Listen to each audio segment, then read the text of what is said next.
El título que el Señor puso en mi corazón para esta palabra es ¿rompemos el molde o repetimos el patrón? ¿Rompemos el molde o repetimos el patrón?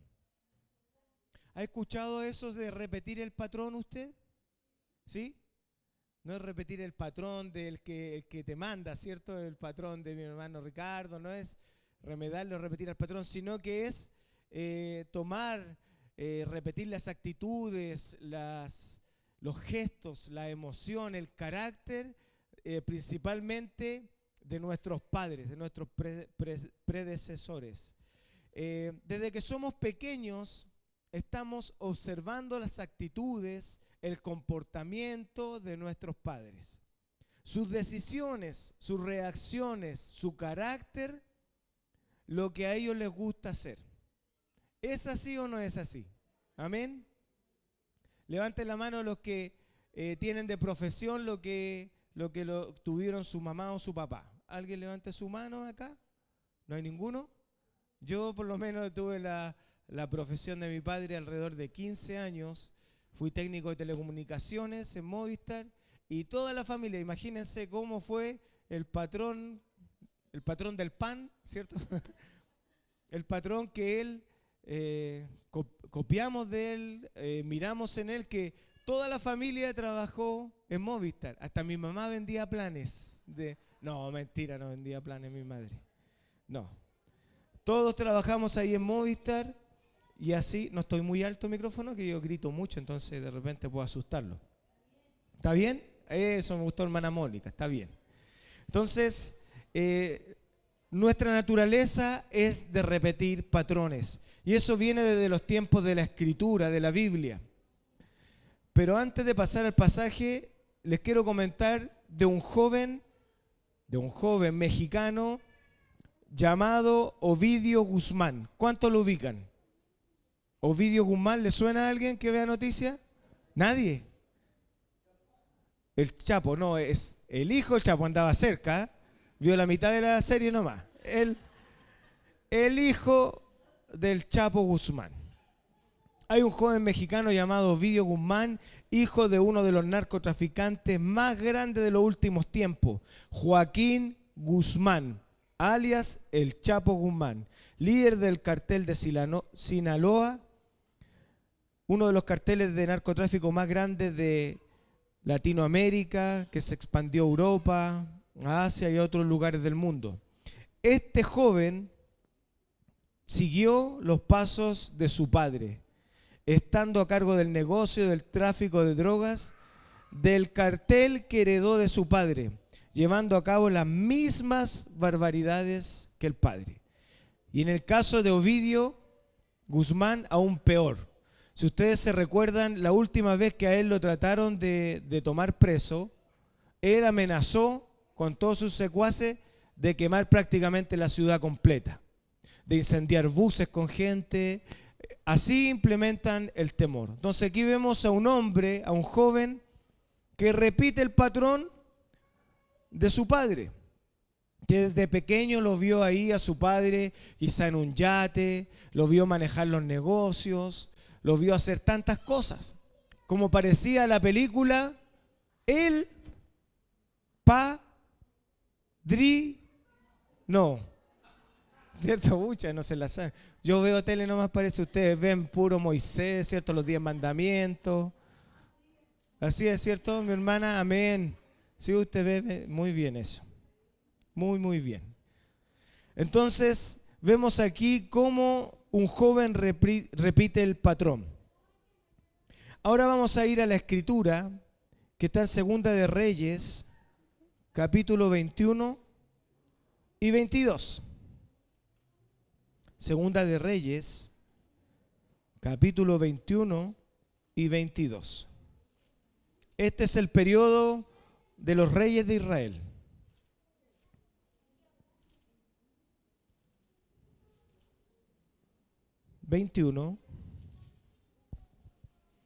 Vamos a leer harto, así que los que se duermen, si alguien se duerme usted, le da un codazo santo para el lado y lo despierta, pero en 2 segundos. Segunda de Reyes, capítulo 21. ¿Alguien ha leído aquí de los reyes de Israel o no? Nadie. Porque el que conocemos mayormente al rey Salomón, al rey David, al rey Saúl. Y ahí después ya se nos pierden los reyes. Pero aquí vamos a ver algunos reyes. El reinado de Manasés.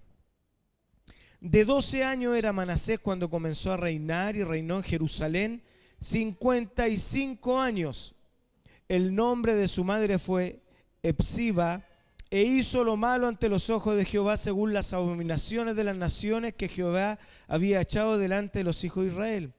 Porque volvió a edificar los lugares altos que Ezequías su padre había derribado, y levantó altares a Baal e hizo una imagen de acera, como había hecho Acab, rey de Israel. Y adoró todo el ejército de los cielos, rindió culto. Asimismo edificó altares en la casa de Jehová, la cual Jehová había dicho: yo pondré mi nombre en Jerusalén. Edificó altares, hizo pasar, dice el 6, pasó a su hijo por fuego y se dio a observar los tiempos y fue agorero. Qué terrible, ¿eh?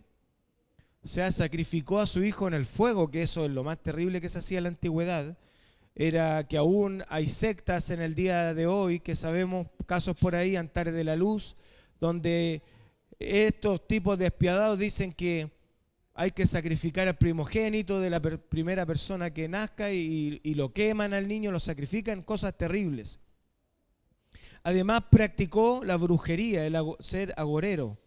Hizo cosas terribles el rey Manasés. Después de Manasés, si vamos al capítulo 19, viene el reinado de Amón, su hijo. Dice, de 22 años era Amón cuando comenzó a reinar. Y reinó 2 años en Jerusalén. ¿Cuánto reinó su padre? 55 años. 55 años de desgracia, hermano. Cuando hay alguien en la cabeza de una nación que no ama a Dios, cuando hay alguien en la cabeza de una nación que no respeta los valores de Dios y empieza a dejar las cosas de Dios de lado, empieza a meter en los colegios ideologías que no corresponden, empiezan a ver cosas ocultas, se permite que en vez de que los ministros de Estado busquen la sabiduría quizá en la escritura, en consejeros religiosos, cristianos, se permite entrar brujos ahí a que limpien la Casa Blanca o la moneda. Un país va a la miseria, a la destrucción. Y eso pasó durante 55 años, qué terrible. Si aquí muchos se quejan por la dictadura, en otros lugares se quejan de dictadura, imagínense cómo debe haber sido para el pueblo de Israel 55 años con un rey perverso, terrible.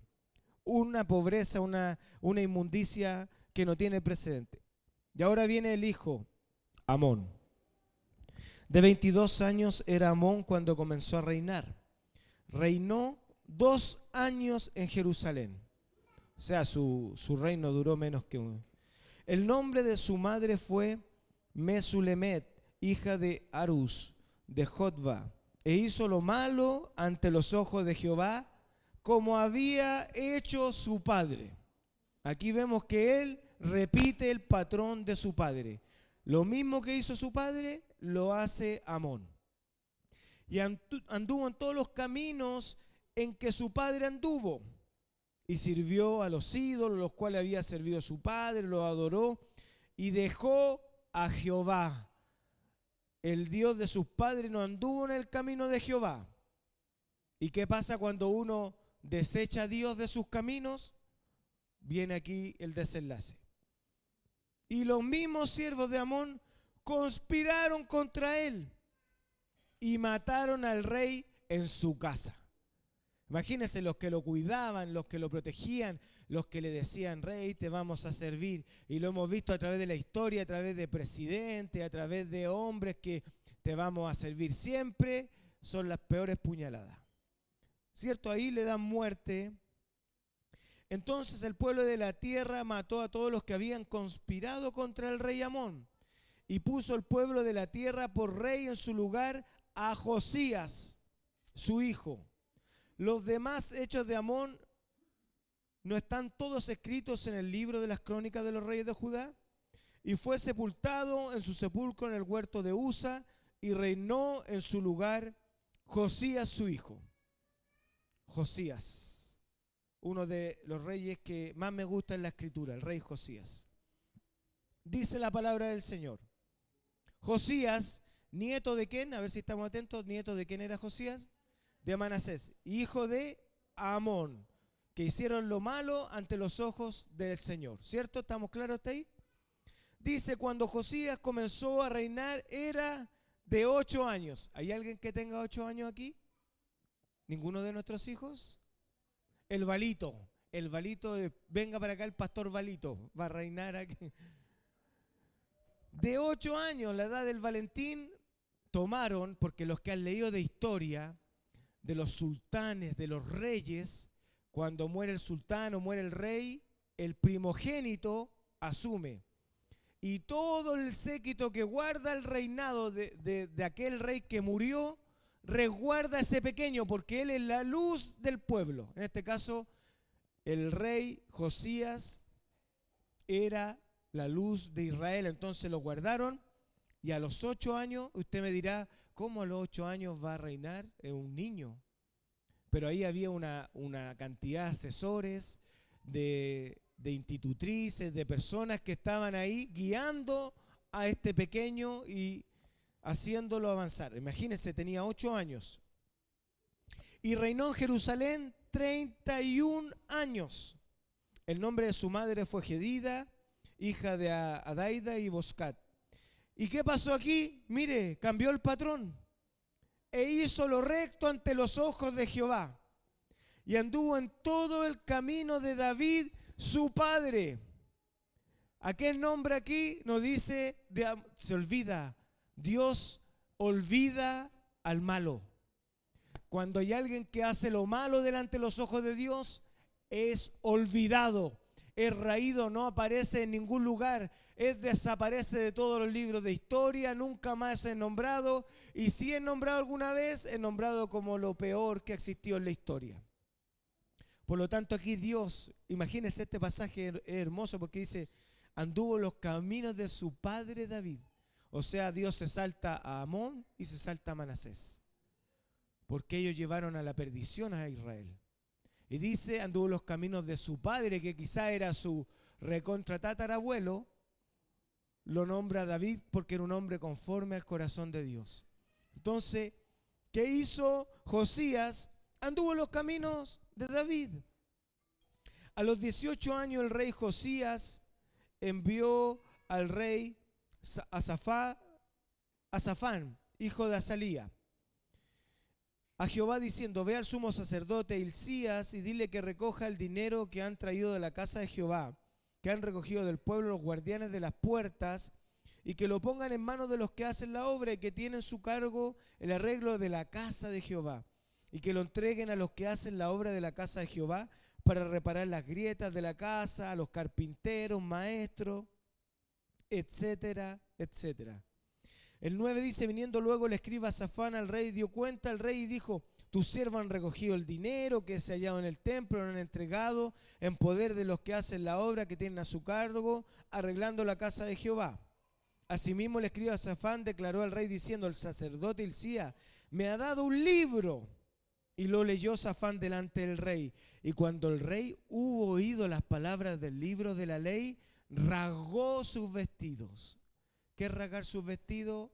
Es derramarse delante de Dios, reconocer que está Dios delante de uno y que no somos nada.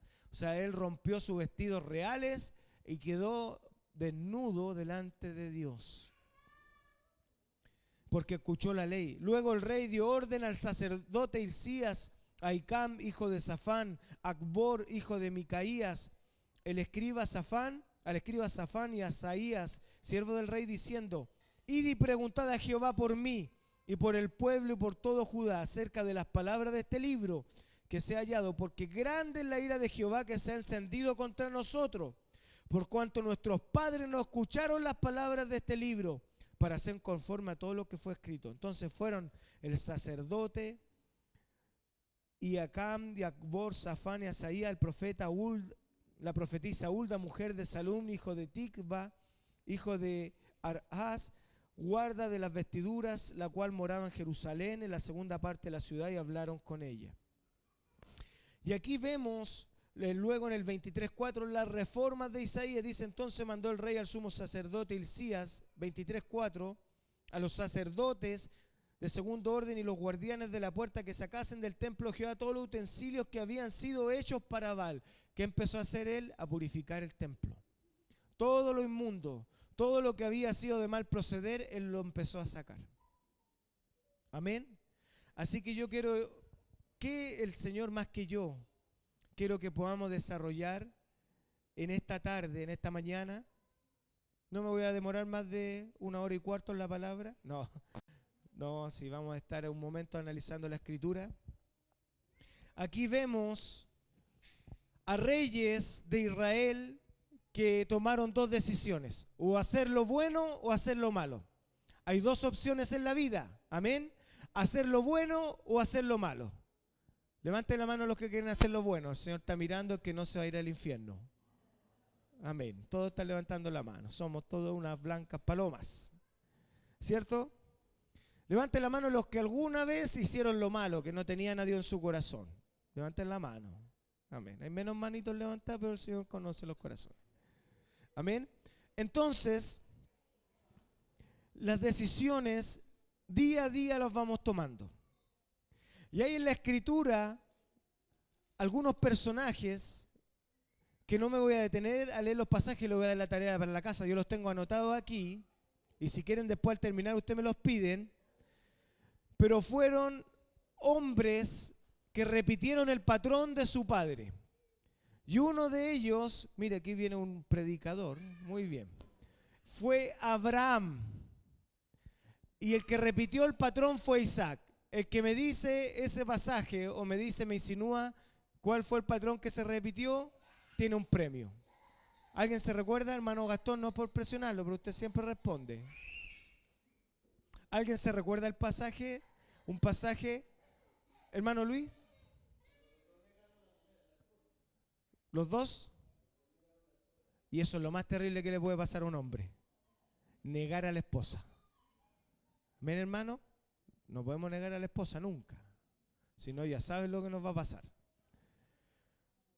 Fue que Abraham fue a Abimelec, rey de Babilonia. Y Sara era hermosa, como su esposa, como la persona que está al lado. Nachito le daba una mirada de reojo a la Silvana, así, marcando territorio. ¿Cierto? Entonces, dice que era hermosa Sara. Entonces el rey Abimelec la miró, y Abraham, ¿qué es lo primero que tuvo? Miedo. Dijo: si le digo que es mi esposa y le gusta, me va a cortar la cabeza. Entonces, ¿qué le dijo? No, si esta es mi hermana. ¿No la veis que igual a mí? Abraham tenía así unos ojos y Sara era preciosa. ¿No la ves que se parece a mí? Es mi hermana. Entonces, luego, el rey Abimelec se dio cuenta que era una mentira. Y lo reprende y le dice: tuviste a punto, porque él mandó a buscar a Sara. Los reyes eran así, los reyes les gustaba una mujer, lo mandaban a buscar y pasaba a ser mujer de él. El rey mandó a buscar a Sara, y Dios en un sueño se le revela y le dice que no la toque porque esa mujer es esposa de Abraham. Iba a traer maldición al reinado.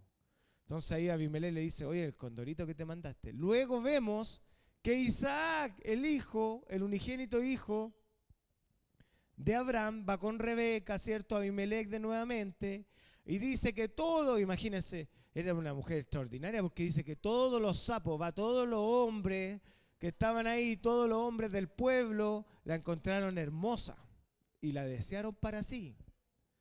¿Y qué se le ocurrió hacer a este muchachito que quizá era pequeñito, iba ahí con los papás y vio mentir a su papá, negar a su mamá, ¿cierto? Y decir que era su hermana? Dijo: esta le resultó a mi papá. Así que también la hizo pasar por su hermana. Y pasó lo mismo. ¿Qué le quiero decir, hermano? Que nosotros como padres, nosotros como madres, como familia, tenemos una gran responsabilidad. Nosotros como pastores, Los líderes tenemos una gran responsabilidad sobre ustedes, porque las personas repetimos los patrones, ¿o no? Si usted a veces me ve hacer así, dése cuenta que nace así el pastor Juan, ¿cierto? Uno va repitiendo el patrón de aquel que lo lidera. Es inconsciente. Fíjese en sus hijos, ¿cierto? Cuando de repente uno le dice, hijo, ¿por qué tiene ese mal carácter? Y uno dice, Señor, ¿a quién se parecerá? A su mamá. Entonces, nosotros tenemos que tener cuidado porque siempre nuestros hijos nos están mirando. Y es una cadena, es una cadena. Y vamos a leer en Ezequiel capítulo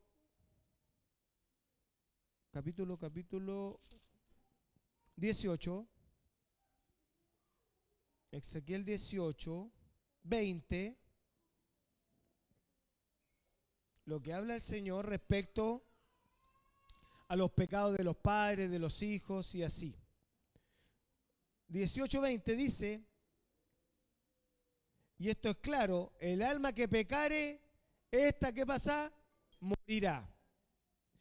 Y dice clarito el Señor después, el hijo no llevará el pecado del padre. O sea, aquí, hermano amado, no nos descartemos, no es que mi papá fue alcohólico, por lo tanto yo igual soy alcohólico. Porque mi papá era alcohólico. Mi mamá era drogadicta, era mechera o no sé, o distintas cosas. Por lo tanto, yo voy al líder y me gusta tirar las manos a los chocolates. O a la carne, a lo que sea. Aquí la palabra de Dios dice bien claro, dice, el hijo no llevará el pecado del padre, ni el padre llevará el pecado del hijo. La justicia del justo será sobre él, y la impiedad del impío será sobre él. O sea que Dios nos hace responsable a cada uno de nosotros por nuestros actos. Por lo tanto, nosotros tenemos hoy, hermanos amados, el gran desafío de romper el molde de herencia que traemos de nuestros padres, de nuestros familiares, o sencillamente repetir el patrón de generación en generación. ¿Cierto? Si mi padre, no sé, pues era enojón, cuando digo mi padre no estoy nombrando a mi padre para que no lo miren. El padre de, no sé, Romualdo, no hay nadie que se llame Romualdo porque siempre el padre de Romualdo, ¿cierto? Era enojón, era una mala persona, maltrataba a sus trabajadores, ¿cierto? Hacía usura de sus trabajadores. Tenía una empresa y les pagaba, no les daba bonos, sino que los castigaba y se retrasaban, les quitaba la plata. ¿Cierto? Y el hijo Pepito, que iba a ver la empresa de su padre, empezó a meterse en el negocio. Pepito tiene dos opciones: seguir el patrón de su padre de maltratar a los trabajadores o sencillamente decir, esta empresa va mal. Los trabajadores, cuando más se les maltrata, más se les quitan beneficios, producen menos. Pero yo quiero cambiar ese patrón, yo les voy a empezar a dar bonos por las ganancias de la empresa. Yo les voy a empezar a dar media hora de siesta. Aleluya. 45 minutos de colación. El papá no le daba ni hora de colación, comían ahí mientras trabajaban. Entonces este joven se empezó a dar cuenta que la empresa de su padre ya no era una empresa que estaba en esta casita chiquitita, sino que era una mega empresa porque empezó a crecer. Mira, quiero que dicen en el espíritu esta palabra. A eso el Señor quiere llevarnos. A que si nosotros hoy día somos capaces de romper el molde, vamos a lograr grandes cosas. Y le estoy hablando a la iglesia. Ahora vamos a meternos en lo que es la iglesia. Porque es cierto, cada uno tiene un molde de su padre, de su madre, de su abuelito. Es que mi abuelito, cuando yo era chico, yo veía que mi papá, si se portaba mal, le tiraba un martillo, le pegaba, no sé, ¿cierto? Le pegaba con una tabla. ¿Se daba eso antes o no? ¿No? ¿Sí? ¿Cierto? Y quizás después fue decantando. Tu papá no te pegaba con una tabla, pero te pegaba con un coleto. A mí lo que más me pegó mi papá fue un coleto. ¿Cierto? ¿Cierto, papi? Nada más que eso. Mi papá no me tocó nunca más allá con eso, pero yo lloraba como 3 semanas por ese coleto. Era sensible, todavía soy sensible. No he sido sano todavía de eso. Entonces, tenemos la gran oportunidad como iglesia. ¿Cómo ha sido la iglesia durante estos 20 años? ¿Cómo ha sido la iglesia durante estos 20 años? Pensemos. Llegamos nosotros, nos reunimos 2 veces a la semana. Día jueves, la mayoría de las iglesias, hablemos de la iglesia en general, hay excepciones, pero ya hablemos de la iglesia en general. 2 reuniones semanales, algunas 3, algunas 4, otras 5, otras fanáticas 7, ¿cierto? Que están toda la semana, llevan el saco a dormir a la iglesia. Jueves y domingo. Y empieza la reunión y se hacemos el culto, ¿cierto? Y se está haciendo el culto tal cual. Y uno ve y mira hacia atrás. Yo miro hacia atrás desde que conocí al Señor alrededor de, ¿cuántos años en mi vida? ¿18 años será? 18 años que conocí en la iglesia de la Legua al Señor. He notado cambios, pero no he notado cambios radicales en la forma de hacer iglesia. Levanten la mano los que han notado cambios radicales en la forma de hacer iglesia. ¿No hay ninguno? Chuta, ya. La iglesia debe ir renovándose, debe ir cambiando. Tenemos la gran posibilidad. Seguimos el patrón de la iglesia que siempre ha funcionado como nosotros funcionábamos, con nuestros abuelitos, ¿cierto? El pastor que tenía 97 años de la iglesia de mi casa, ¿cierto? Cantaba, ¿cierto? Los mismos coritos de años, porque esos coritos son ungidos, ¿ah?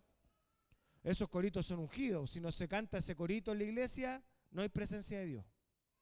No, los coritos antiguos, hay iglesias que cantan puros coros nuevos, pura alabanza nueva, por eso es fría la iglesia. Y entonces nos mantenemos al patrón, no a la contundencia de la escritura. Yo no estoy hablando en ninguna forma de cambiar la escritura. No me refiero a eso. Las bases escriturales jamás van a cambiar en la iglesia. Jamás deben cambiar. Y si cambian, se transforman en una secta. Por lo tanto, nosotros jamás vamos a cambiar las bases de la iglesia. Pero sí podemos romper moldes.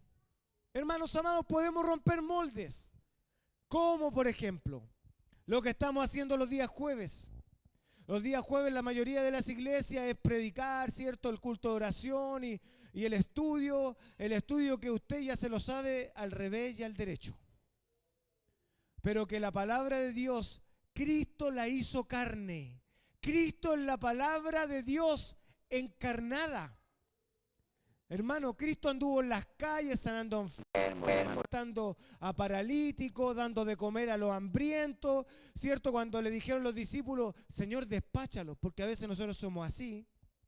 Despáchalos, ¿para qué vamos a hacer break hoy día? No sé, ya, que se vaya. El Señor dijo, no, yo les voy a dar de comer. Si están escuchándome aquí, anda a conseguirte unos panes, unos peces, y le dio de comer a todos. Suplió las necesidades el Señor. Amén. ¿Cuántos están de acuerdo con eso? Jesús hizo el evangelio práctico. Entonces, esta generación, tú que estás en esa silla, no importa tu edad, esto no se trata de tener 15, 20, porque alguien que está sentado ahí puede tener 13 años y va a llegar 20 años más a los 33, la próxima iglesia de 20 años después va a seguir siendo la misma iglesia, vamos a tener los mismos colores, vamos a tener estas mismas cosas, a lo mejor las pongamos azules porque ahí ya hicimos tremendo cambio, ahí estamos rompiendo moldes pero de una forma sobrenatural, sacamos eso, a lo mejor crecemos un poquito para allá, crecemos para allá o a lo mejor crecemos toda la iglesia. Yo no estoy hablando ni siquiera de eso, de crecer o de ser una estructura sólida, estoy hablando de romper patrones que las personas nos han puesto por años. No Dios, sino que las personas. Y yo creo que es el tiempo, hermanos amados, de poder nosotros marcar historia como iglesia. Amén. Marcar historia. Marcar la historia. ¿Usted quiere marcar la historia? Mi hermano Nelson con mi hermana Mónica y trajeron a sus amigos ahí. Y mi hermana Denise, y yo puedo nombrarlo a cada uno, doy alguno que otro ejemplo, trae a sus sobrinos, a sus primos, hermano amado. Si cada uno de nosotros nos pusiéramos la meta, nos decía un pastor, de traer a una persona al mes, a una, mire, ni siquiera todos los domingos, a una persona al mes a este lugar, imagínense cómo sería la iglesia. pero tú debieses preocuparte de discipular a esa persona, ¿cierto? Llamarla, decirle cómo estás, qué te ha pasado, ¿cierto? Si tú ves que por años la iglesia, tú vas a la iglesia el domingo, el jueves, y es como llenar el estanque a medio filo del auto y a mitad de camino ya viene sábado, se te acabó el estanque y vuelves, pero no tienes comunicación con los hermanos. No te visitan, no te llaman por teléfono. Pero si tú cambias ese patrón que viene de la iglesia por años, de solo juntarse aquí en el culto, y aquí todos danzamos, somos súper lindos, amigos, compartimos, pero en la semana cada uno está luchando solo, cada uno está perdiendo las batallas solo porque yo no sé la batalla que lleva mi hermano, pero si nosotros logramos cambiar ese patrón de iglesia tradicional y decir, yo pastor, voy a romper el patrón de que siempre todo descansa en las manos del pastor, porque ese es un patrón que lleva la iglesia de años, que es pastor céntrica. Si el pastor no llama, yo no vengo el domingo. Si el pastor no me saluda para el cumpleaños, yo no lo saludo para el cumpleaños y no voy el otro domingo. ¿Cierto? Pero es el tiempo de que todos hagamos discípulos, todos. Rompamos ese patrón pastor céntrico de que el pastor tiene que ir a barrer la iglesia, tiene que llamar, tiene que pintar, tiene que visitar a los enfermos. Hermano, todos nosotros tenemos que hacer una labor principal y fundamental en esta tierra. Amén. Entonces, si cada uno de nosotros dijera, mi hermana Denise dijera, pensemos los que no están acá, hay muchos de vacaciones, pero hay muchos que están desanimados, no lo podemos negar. Y tomáramos a una persona y lo hiciéramos cargo un mes, llamándola, dándole una palabra, conversando, poniéndole el oído media hora, a otros que son más buenos para hablar, 2 horas, más o menos. Pero así usted le ofrenda ese tiempo a Dios y va a ver, hermano, se lo aseguro que va a ver, que pasado ese mes, esa persona va a estar acá. Y va a estar con un espíritu diferente. Y usted ya cuando lo tenga ya crecido, cuando ya usted le haya dado el alimento de nuevo espiritual, o sea, el alimento más blandito, de nuevo una dieta liviana para un niño, lo vea crecer, que ya está autovalente, usted lo va soltando y le dice, ahora te toca a ti con otro. Y ese hermano que usted ya tiene sólido va a traer a otro y le va a empezar a dar un mes entero, 2 meses. ¿Se recuerdan del hacedor de discípulos los que lo hicimos? Ese es el trabajo. Empezar a llamarlo, a preguntarle cómo está, a visitarlo, y esa persona va a llegar a este lugar. Y esa persona va a amar tanto a Dios que va a querer traer a otro, y esto no va a terminar. Esto no va a terminar. Y hermanos, no vamos a terminar y vamos a tener que ir a comprar al lado, vamos a tener, como ha pasado en muchas iglesias, que han logrado romper el patrón. Mira, las iglesias que más han crecido aquí en Chile, en Santiago, que una de ellas en la Capilla Torrefuerte, si usted va a esa iglesia, se da cuenta que hay muchos patrones que ellos han roto que otras iglesias todavía siguen teniendo. Que como por ejemplo, darle el realce importante y fundamental a la persona nueva. La persona nueva es dirigida a un lugar, se le mueve una banderita, es dirigida a un lugar, se le da un coffee break, se le atiende, se le agasaja, se le regala una Biblia, se le da una palabra y se le pasa a un mentor, a un hermano. No, si es hombre, a un hermano que lo va a estar llamando, lo va a estar preocupando, le va a visitar una vez a la semana si él quiere, y así, y así. Y ese hermano después no se pierde. Pero las iglesias que tenemos el patrón de años, y nosotros, hermanos amados, como iglesia gospel, estamos rompiendo el patrón. Estamos rompiéndolo recién, de hace poco. Llevamos años trabajando en esto. No es fácil romper patrones. No es fácil. Porque todos te dicen, si lo hicimos así, ¿por qué lo vamos a hacer diferente? Es el método seguro, el lugar de confort. Hermanos, salgamos del lugar de confort. Salgamos de estas 4 paredes y les aseguro que vamos a lograr ser una iglesia que gane a toda la comunidad. Mi hermana Marcelita, ¿dónde está? Ahí está, mira, no la veía. La hermana Marcelita, después del jueves que salimos, me dijo, pastor, ¿qué pasaría si nosotros hiciéramos una sala atrás? Hiciéramos una olla común una vez al mes.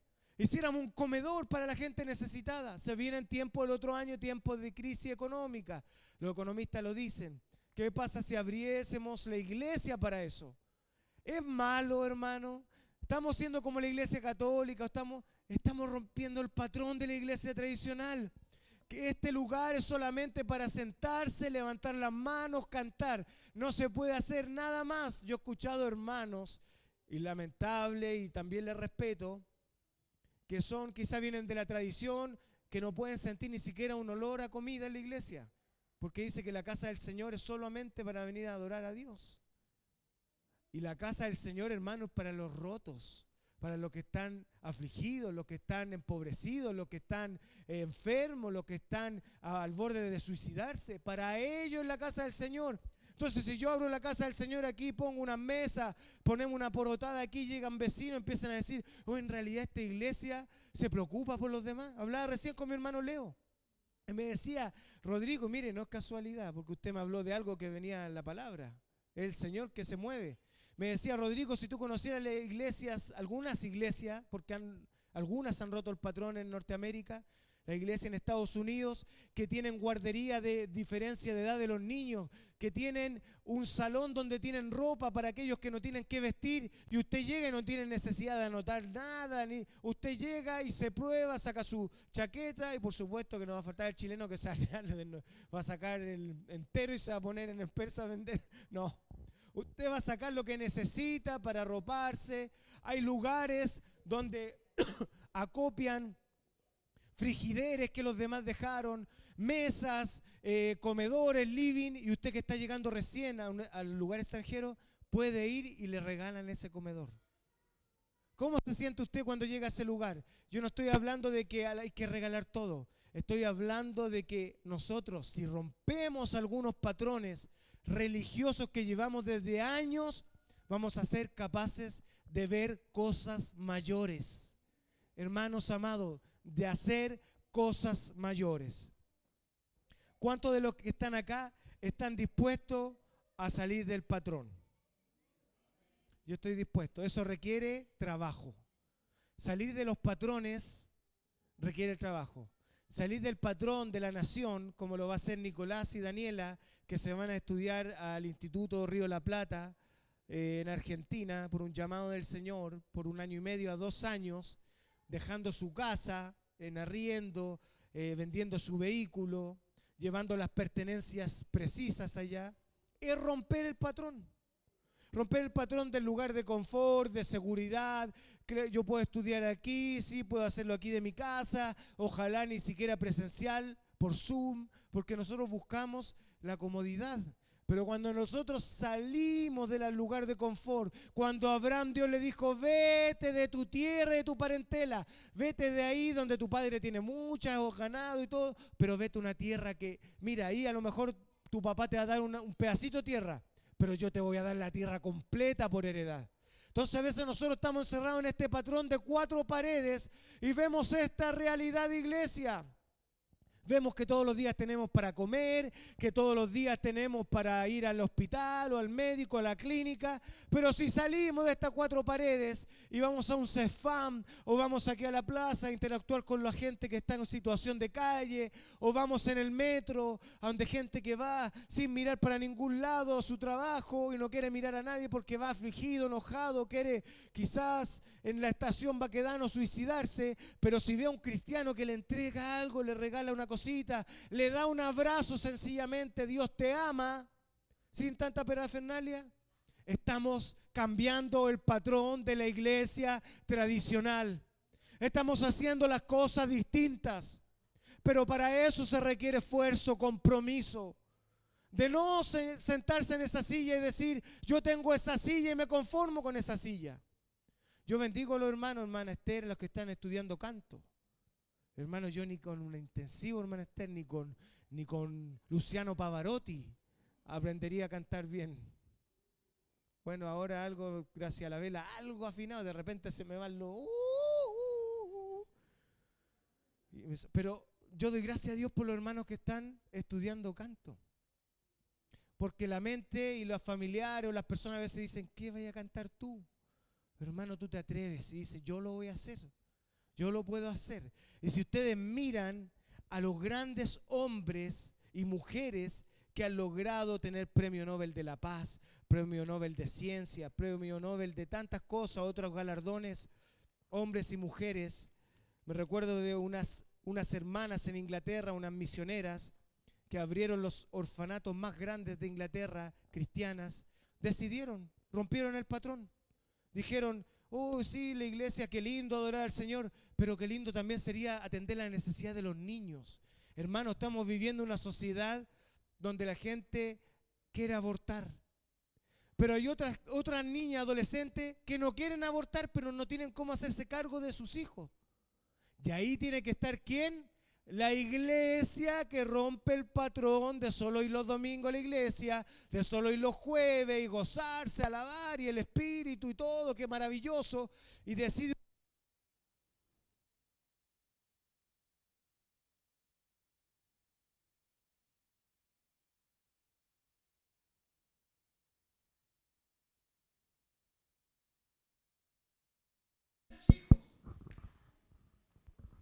Sí, y podamos nosotros darle toda la atención. ¿Es un sueño, una locura? Tómelo como usted quiere. Está loco. Lo primero que nos va a decir, está loco, mira. Lo primero que dice la mente carnal, hay que sacar un trámite en el registro civil, hay que ir al gobierno. El gobierno es súper pesado, ¿eh? No te va a aguantar ninguna. Pero hagámoslo. Hagámoslo. Partamos con algo. Rompamos el patrón. Yo, en lo personal, no quiero y me niego a que en 10 años más estemos los mismos de siempre aquí, haciendo las mismas reuniones que hacemos siempre y no haciendo algo diferente. Eso depende de ti y de mí. Amén. Rompamos el patrón. Rompamos el patrón. Y primeramente tú debes y yo romper los patrones familiares. Porque si hay algo que nos impide a veces es nuestro carácter. Nuestro carácter, tenemos carácter malo. El pastor dice, nos juntamos aquí, vamos a ir al Cefam. No, me gustaría ir al hospital a mí, po. Está el ministro de alabanza aquí, vamos a cantar esta alabanza. No me gustan las de Marco Guida a mí, así que no canto nada, me amurro. Entonces, para eso nosotros debemos romper esos patrones primero. Los patrones que arrastramos de la familia. Sujetar el carácter a Cristo. Como decía la hermana Marcelita, amarnos a uno a nosotros. Soportarnos unos a otros. ¿Cierto? ¿Cuesta soportarnos? Amén. Usted y yo no somos iguales. Cuesta soportar de repente una broma, situaciones, cuesta. Pero el Señor nos va a ayudar. Amén. Yo le voy